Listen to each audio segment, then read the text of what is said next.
Hi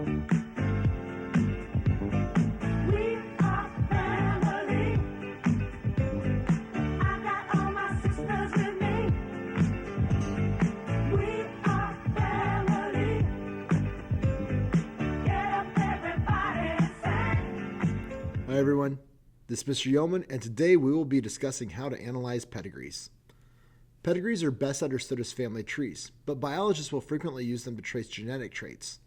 If you need a refresher on what the symbols on the pedigree mean, please take a look at my Intro to Pedigrees video. I'll put a link right here at the top of the page.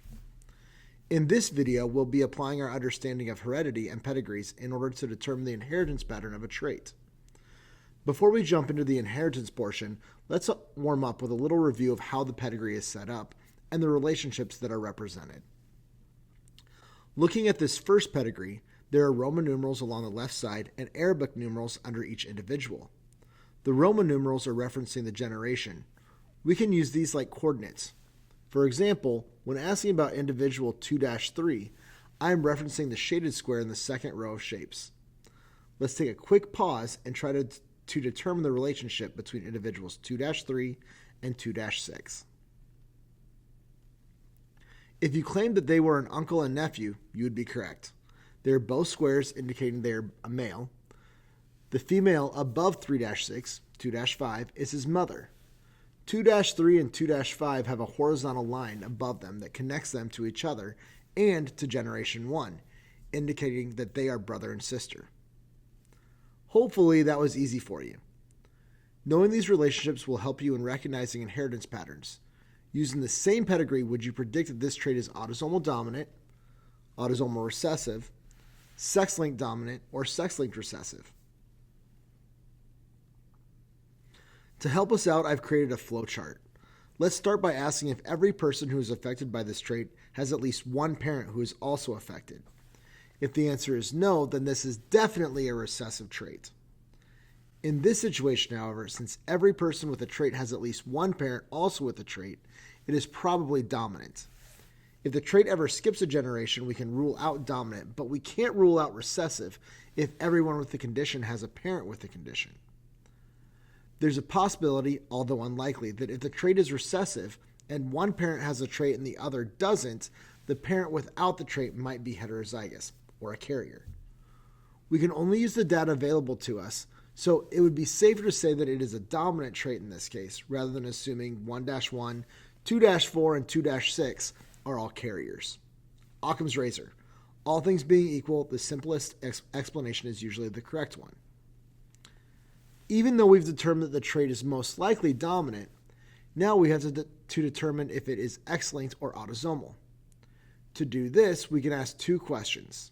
1. Do all affected males have an affected mother? Since males only have one chromosome and they inherit that chromosome from their mother, that would mean that any male with an X-linked dominant trait would have to have a mother who also expresses that X-linked dominant trait. 2. Are all daughters of an affected father also affected? Again, since males only have a single X chromosome, if it has an X-linked trait on it, he is guaranteed to pass it to his daughter. Since this trait has already been determined to be dominant, she only needs one copy of the gene to express it. The only male with a daughter, 2-3, has passed it to her, so we would answer yes to question 2.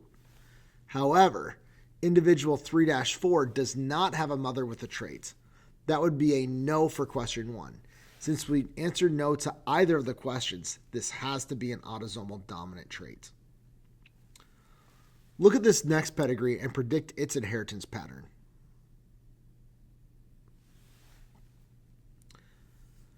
To determine this, we can start with the same question. Does every affected individual have at least one parent with the trait? The answer is no. In fact, none of the individuals in this pedigree with a trait have a parent with a trait, so it is without doubt recessive in nature.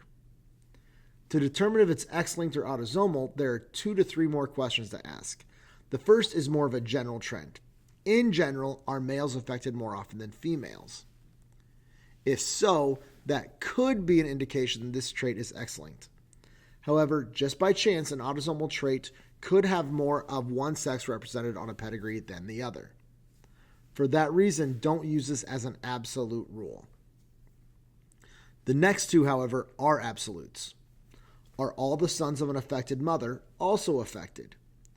In order to express an X-linked recessive trait, females need 2 copies of an X chromosome with the recessive allele on it. Since males receive their only X chromosome from their mother, then he has to possess the recessive allele. Since he only has one X, then he will express the trait. Since mom only has X chromosomes with the recessive allele, all of her sons will express the trait. That can be tricky because the chances of having an affected female who has multiple sons might be low. The other question is more likely to show up in a pedigree. Do all affected females have an affected father? Since we know that chromosomal females have 2 X chromosomes, they need both copies to have the recessive allele. Since their father only has one X chromosome, the one he passes to his daughter, then he would also have had to express the trait. Since there are no affected females on this pedigree, then it's difficult to come to a conclusion, or at least fairly confident answer. However, the fact that the only affected individuals are male is an indicator that this is likely an X-linked recessive trait. Since this is a phenotypic rather than a genotypic pedigree, carriers aren't specifically identified. But since we know, or are at least pretty sure, that it's an X-linked recessive, let's determine whether individual 2-1 is a carrier. The answer is yes. If this is an X-linked recessive trait, then individual 4-1 would have the recessive allele on his single X chromosome. He would have gotten that X from his mom, making her a carrier. If his mom would have gotten that X chromosome from her dad, then he would be affected. Since he does not have the condition, then that means her mom is also a carrier because that's where 3-2 got her recessive allele from. Okay, one more. Which inheritance pattern is being shown in this pedigree? At first glance, many people assume that this is a dominant trait. We can be 100% positive that this is recessive because of individual 3-3. He has the condition, but neither of his parents do. It skipped their generation. Since I am sure that it's recessive, now I need to figure out if it's X-linked or autosomal. Are all sons of an affected mother also affected? Individual 1-2 has 2 sons, both of whom are affected. Individual 2-5 also has 2 sons, and they are both affected. Regarding the second question, do all affected females have an affected father? The only affected female with a father in the pedigree is 3-6, but her father is affected, so it fits the trend for X-linked recessive. We can't completely rule out autosomal recessive, but the chance that all of these individuals fit the pattern for X-linked recessive traits, but is actually autosomal, is unlikely. This is where we use parsimony, or Occam's razor again, where we determine what is most likely to occur in the absence of additional data. Last question. Assuming X-linked recessive inheritance, is individual 2-1 a carrier? No, he can't be. Males are never carriers for X-linked traits since they only have a single X chromosome. Either they have the condition or they don't. Individual 3-3 inherited the recessive allele from his mother on a single X chromosome. She, 2-2, is a carrier, so she doesn't have the condition, but passed it to her son, 3-3. Her other son, 3-1, inherited her X chromosome with the dominant allele, which is why he is not expressing that phenotype. There's lots of practice out there for pedigrees, but I hope this tutorial has helped you understand how to interpret other pedigrees in the future. As always, stay curious and seek truth.